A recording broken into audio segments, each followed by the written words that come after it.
सभी को आचार्य सुशील कुमार की ओर से सुप्रभात। मैं आप लोगों को हरिवंश राय बच्चन द्वारा रचित पद की पहचान नामक शीर्षक से पद पढ़ा रहा हूँ। आप लोग ध्यानपूर्वक सुने और उसे लिखें।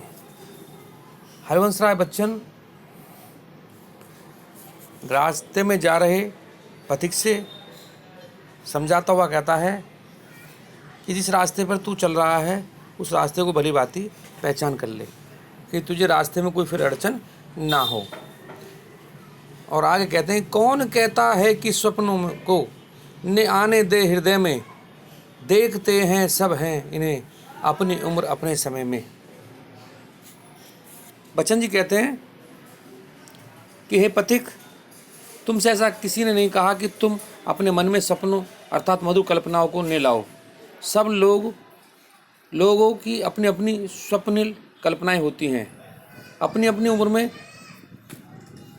और अपने अपने समय में सभी इन्हें देखते हैं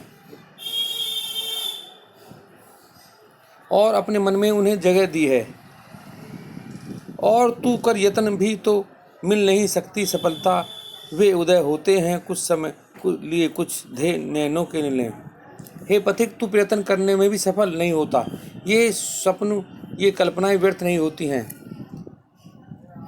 इनका भी अपना लक्ष्य होता है। ये स्वप्न जब आँखों रूपी नीड में बजते हैं, नीड का मतलब यह घोंसला है, तब इनका अपना लक्ष्य होता है।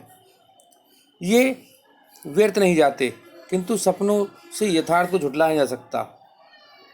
किंतु जग में पथ में यदि स्वप्न दो सत्य 200 स्वप्न पर ही मुग्ध मत हो, सत्य का भी ज्ञान कर ले। कारण यह है कि स्वप्न या कल्पना जीवन में बहुत कम है, उनके सामने यथार्थ सत्य अनगिनत हैं। सत्य का मुकाबला तू कल्पनाओं से मत कर। संसार के रास्ते में यदि स्वप्न 2 हैं तो सत्य 200 हैं, अर्थात कल्पनाएं बहुत कम हैं और यथार्थ बहुत अधिक है। स्वप्न का भी मुग्ध मत हो, सत्य का भी ज्ञान कर ले।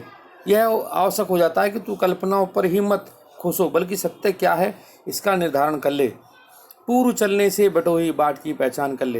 हे पथिक, जिस रास्ते पर तू जा रहा है अर्थात जिस मार्ग पर तू जा रहा है, चलने से पहले उस रास्ते की या उस पथ की भली भांति पहचान कर ले, कहीं तुझे रास्ते में फिर कोई परेशानी ना हो।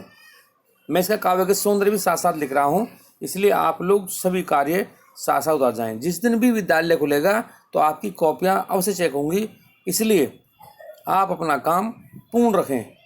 धन्यवाद।